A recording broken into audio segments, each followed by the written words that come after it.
Welcome. Open your mind, your body, and your soul. Immerse yourself as you drift deeper into the sound. Here is your guide for this journey.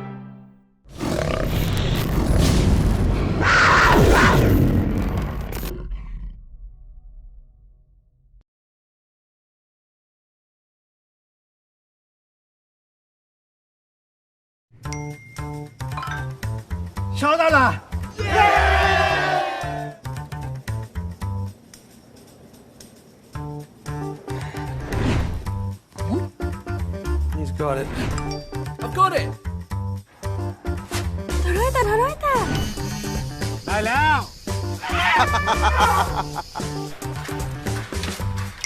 เราได้แล้ว They got it. They got it I got it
Soon everything we knew will be gone.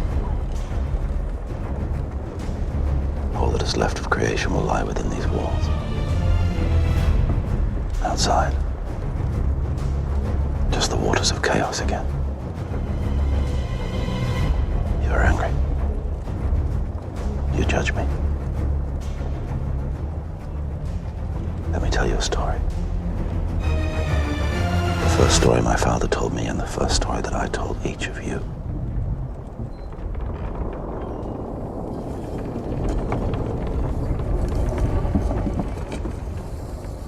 In the beginning, there was nothing. Nothing but the silence of an infinite darkness. But the breath of the Creator fluttered against the face of the void, whispering, "Let there be light." And light was. And it was good. The first day. And then the formless light began to take on substance and shape. The second day. And our world was born. A beautiful, fragile home. And a great warming light nurtured its days. And a lesser light ruled the nights. And there was evening and morning. Another day. And the waters of the world gathered together. And in their midst emerged dry land. Another day passed. And the ground put forth the growing things, a thick blanket of green stretching across all creation. And the waters, too, teem with life. Great creatures of the deep that are no more. Vast multitudes of fish, some of which may still swim beneath these seas. And soon, the sky was streaming with birds. And there was evening, and there was morning. So one of the things, Brad, is your company introduced XRP as a cryptocurrency. Who uses it, and why do they use it rather than one of the credit cards or a regular banking system? So first off, thanks for having me. Great to be here. Great to be with Joe. I will correct one thing right out of the gates. Ripple did not actually issue XRP. The XRP ledger is an open source, decentralized technology, not dissimilar than Bitcoin. And some of the creators of the XRP ledger actually had been early engineers that worked on Bitcoin, and they saw some of the scalability problems that Bitcoin was likely to have, the speed, both from an energy consumption, cost, some of the other problems, and they wanted to build a better digital asset to solve some of these problems.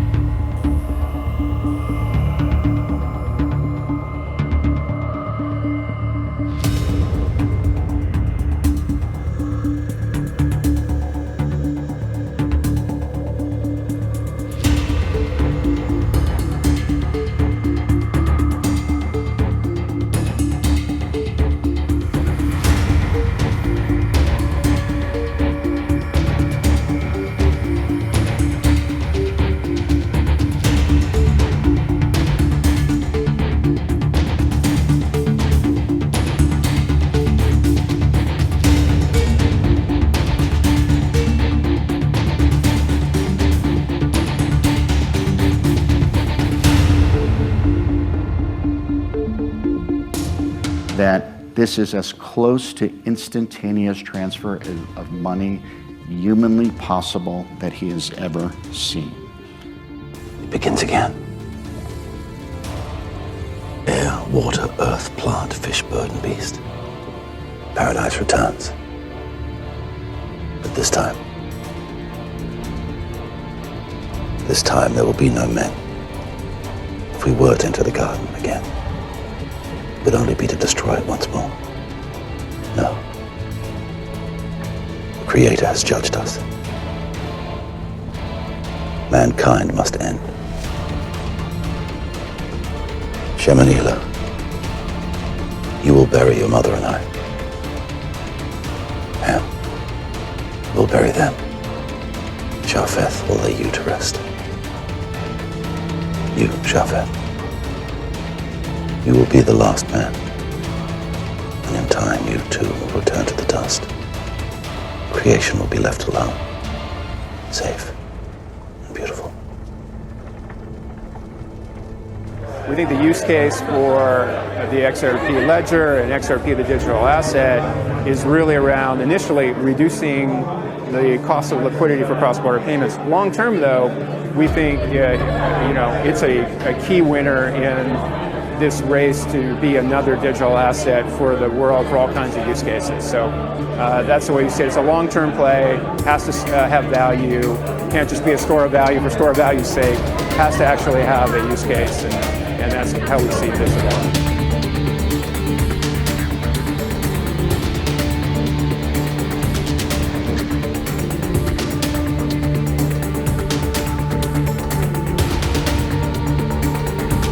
You have meddled with the primal forces of nature, Mr. Beale, and I won't have it. Is that clear? You think you merely stopped a business deal? That is not the case. The Arabs have taken billions of dollars out of this country, and now they must put it back. It is ebb and flow, tidal gravity. It is ecological balance. You are an old man who thinks in terms of nations and peoples. There are no nations. There are no peoples. There are no Russians. There are no Arabs. There are no third worlds. There is no West. There is only one holistic system of systems.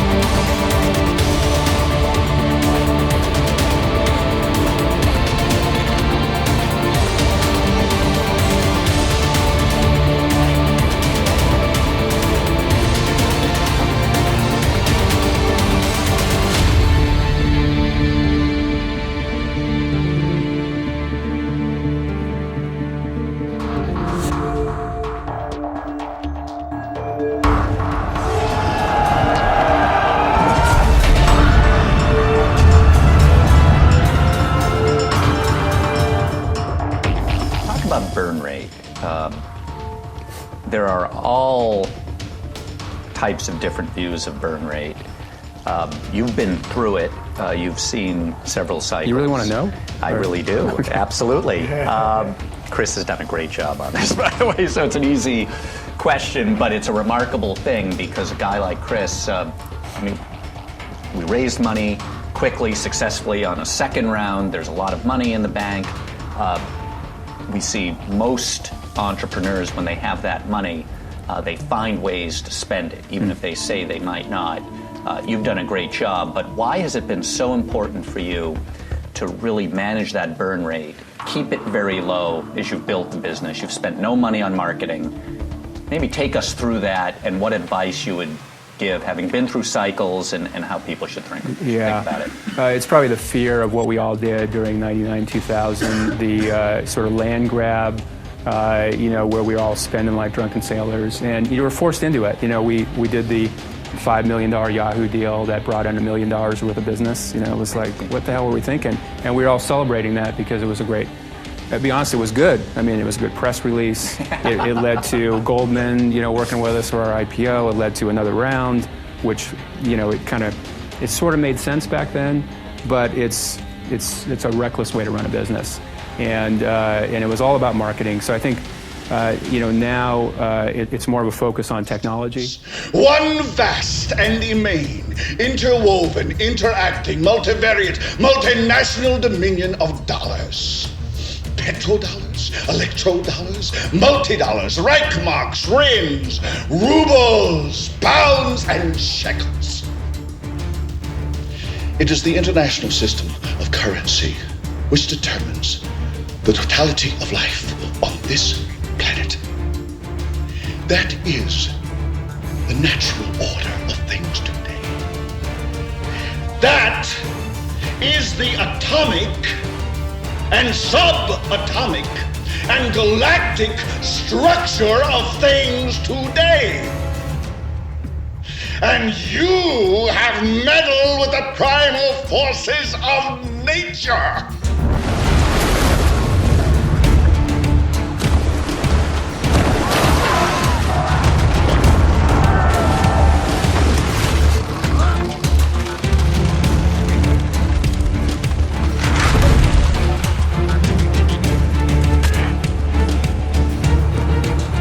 I think regulators in the U.S. are going through that process of realizing this is real, it's here to stay, it's fundamentally changing financial services over the next 5, 10, 20 years.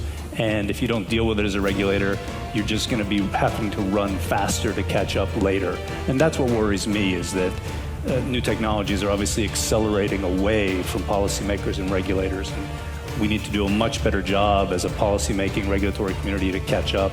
The CFPB in the U.S. is trying. Trump administration has slowed that agency down in general, so I don't know how that will end up playing out. There are a couple states like Arizona that have really stepped up. They've set up a sandbox. They have, and people are, the companies I talk to are pretty happy with it.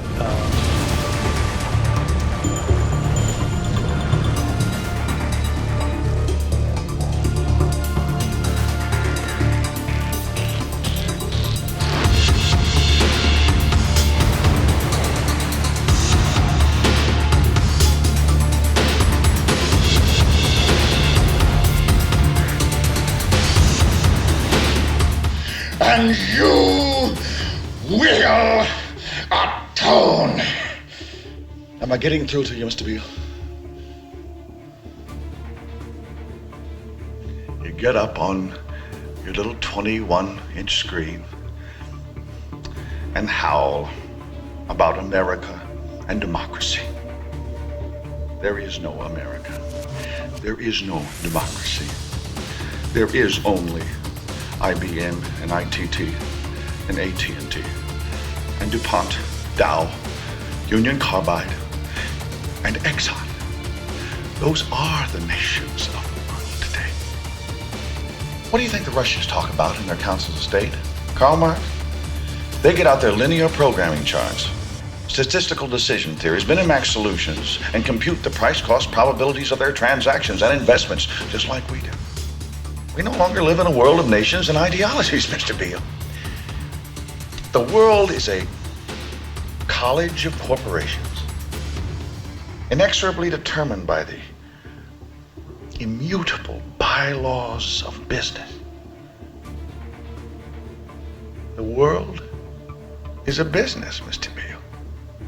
So, if this is successful, or something like it is successful, it becomes systemic. So it is integral to the system. It's integral to people's everyday lives, and it's and is part of the core would be part of the core architecture of the system. So that in and of itself means that it has to be always on, 24/7 operational resilience, the kind of things people would expect. Secondly, there are a series of I'll put it, financial or treasury-related issues around a stablecoin structure. So, how is the stablecoin backed? What I've exchanged my my fiat money for the stablecoin. What's the backing asset? Do I have an underlying claim to that backing asset? So, is it backed in concept or is it backed in fact? What happens if the stablecoin, if it's a basket of underlying currencies, what happens if that basket is rebalanced, and what happens to the prospect of it potentially being rebalanced to the stability of the system? It's been since man crawled out of the slime. And our children will live, Mr. Beale, to see that perfect world.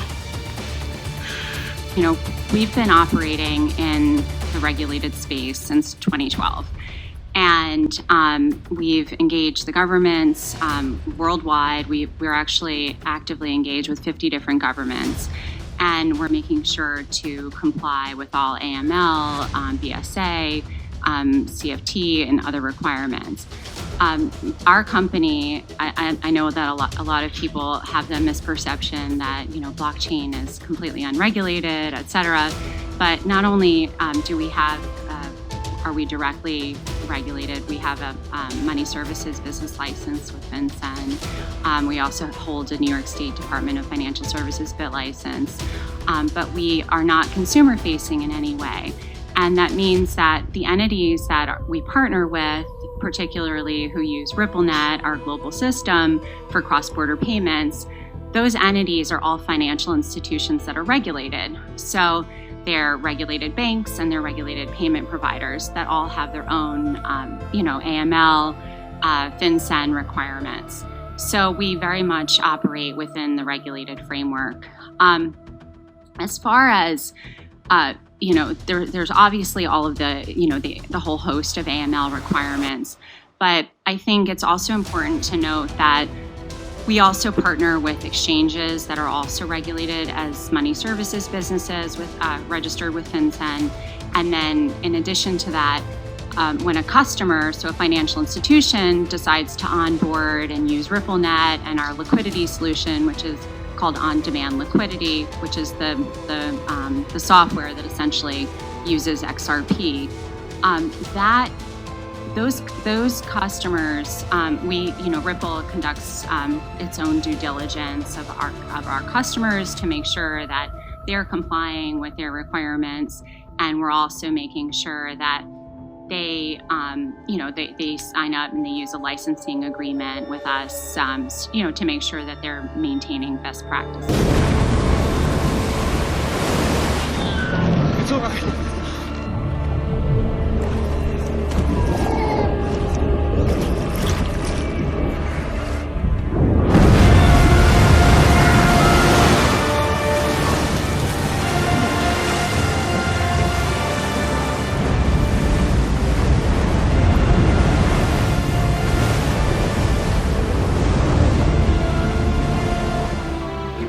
One vast and ecumenical holding company, for whom all men will work to serve a common profit, in which all men will hold a share of stock, all necessities provided, all anxieties tranquilized, all boredom amused.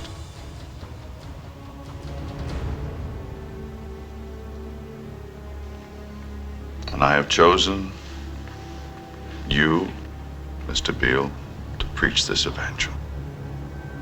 Why me? Because you're on television, dummy. 60 million people watch you every night of the week. I have seen the face of God. You just might be right, Mr. Beale. The answer is, in a perfect world, what we see an interoperable payments network world of the future, where all payment networks are interoperable. The world we live in today, and I'm using PayPal and Venmo as the example, is highly not interoperable. What you're talking about in the U.S. Fed and the faster payments, that's a domestic clearing. We actually think, yes, that would be fabulous. Actually, Ripple was one of the kind of leads on that task force. At some point, though, you have to go from the U.S. dollar to another currency. There are examples, as you described, in the Nordics that are coming together in small pockets.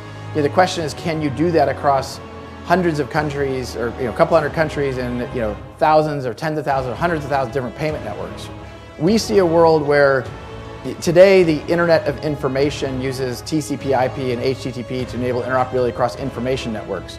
How do we enable interoperability across payment networks so that if I want to go from my BAML account to Paytm, the leading mobile wallet in India, and it's Mother's Day, and I send my mom $100 US, that I can do that with no big deal? Today, to send that $100 to my mom in India, would be very expensive and very uncertain as to how it would ever get to Paytm, the largest mobile wallet provider in India. So I view those as all positive developments. Some governments have, some domestic governments, like Mexico's local clearing is way better than the United States. That's good. Now if we get into with MoneyGram, we get into one bank in Mexico, we can get to any other bank in Mexico in sub 1 hour. That's way better than the United States. And now you claim that you have heard his call. Samyas, I cannot accept this. A man, when it is men who broke the world. But I look at you, and I see a glimmer of Adam again. The man I knew. The man I came to help.